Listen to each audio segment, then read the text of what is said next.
Step 1, switch off the filters. Behind here there's a thing. Next, empty water from tank. Just put the wide part in the tank like this, and then you can either just pump and pump and pump until the water comes out, just hold it in the bucket. But what I do is I just give it a hard quick suction, because then you have a stronger flow and you just end up with a much faster water change. So you suck in here, and then when the water reaches about this level at most, you quickly dump it in the bucket. Otherwise you end up with a mouthful of aquarium water, which is okay because aquarium water is clean, but at least this one is. But still, you don't want that. So this is how you do it. And dump it. Now you could just wait, go hang out, do other things, keep an eye on the bucket. But I like to speed up the process with this measuring cup, and then just kind of take water and dump it in the bucket. When I do a change, I kind of look around for floating bits and suck them up, and I look for poop. But you don't have to do that. You could just empty the water out. Then you just take this out when the bucket is full and dump the water out in the sink. Repeat. Now as I clean, which again you don't have to do, one place I stay out is this entire cluster here of big shells on top of his little house there.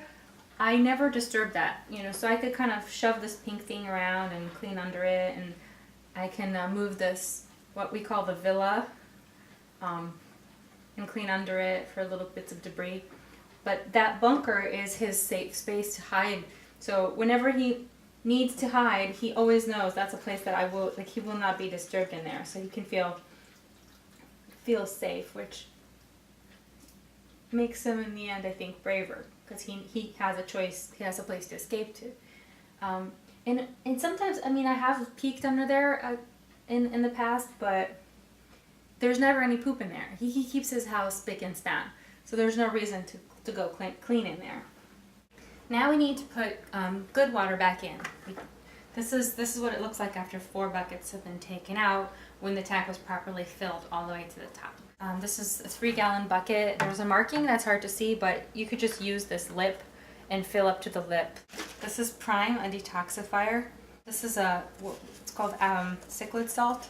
The entire water change will require 1 scoop. I just put the scoop in the lid, and then I gradually just shake a little bit of this salt into each bucket until I'm out. And if I have leftover, I just dump it in the tank. It helps him not get itchy from the new water, and have minerals that he needs in there.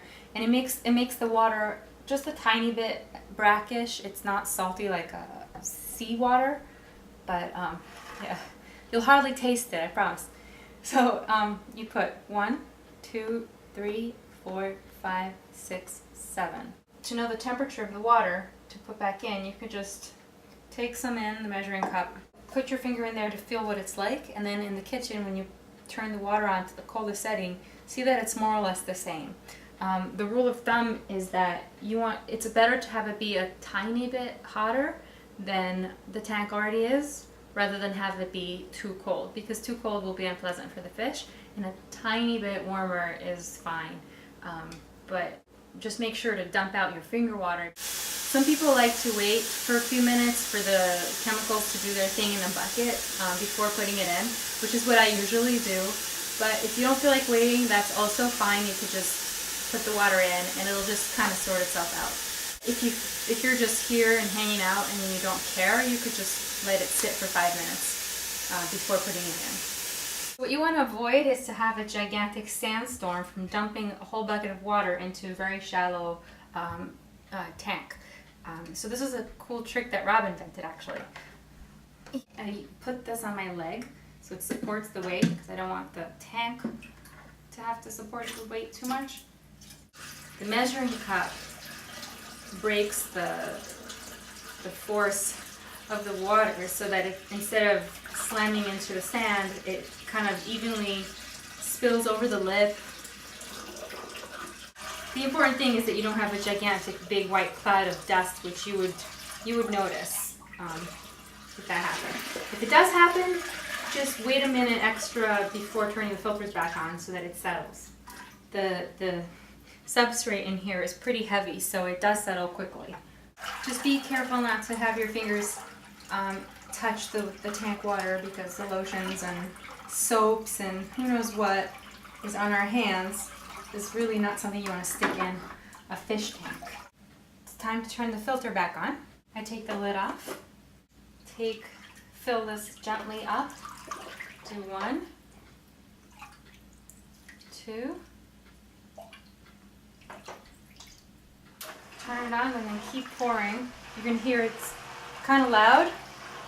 It gets quiet and smooth.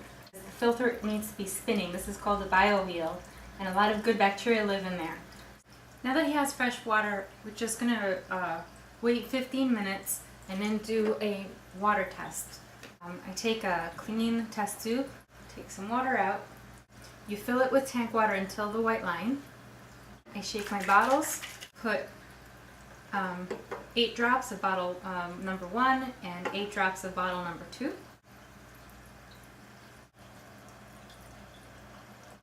I do recommend that you don't breathe or touch any of these chemicals, because God knows what they could do to you. Cap, shake, and then wait about a minute.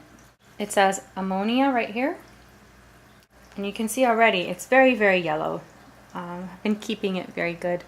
If you have the slightest tint of green, 0.25, that means you have to repeat the water change. That really sucks because it's a huge annoying process, but the only acceptable level of ammonia for fish is 0. Just imagine that you were sitting in a room where there was just toxic gas in the air, burning your eyes and your lungs. Really unpleasant. Even if you survived it, you had just kind of have asthma and constantly be breathing heavily for the rest of your lives because your gills have been eaten up. So enough scaring, but this looks perfect, nice and yellow. There's a chance that the prime could kill some of my bacteria. At the end of the water change, I might just not have enough good bacteria. So I'm going to add some beneficial bacteria, dump it directly into these 2, and just make sure to add that bacteria at least 15 minutes after the water change. Okay, we just got some more of this beneficial bacteria. Just shake, put a capful in the filter, and then here. Now don't be offended if he hides the whole time that you come over. He's afraid of new things.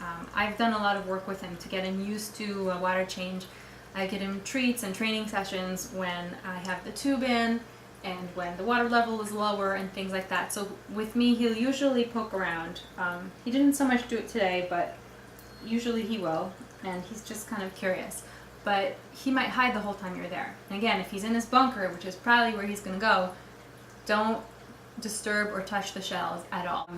But if it's time for you to feed him and he's hiding, just skip that meal, because having the food kind of rotting around in the tank is going to be bad for the water quality. But if this is something that happens day after day after day and he's still not coming out, you can try to put the food in this wand right here, the big pellet.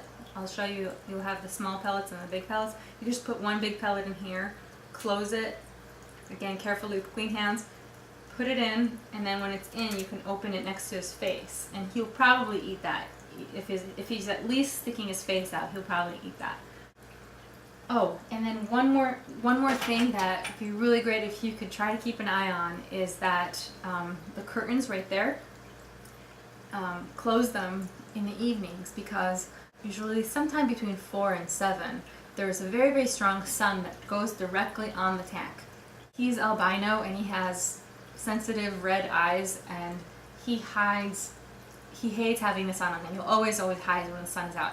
So if you know you're going to be away and you're not going to be there to pay attention, just close the curtains. This is going to be the longest I've ever been away from this fish. So I'm just hoping that everything goes well.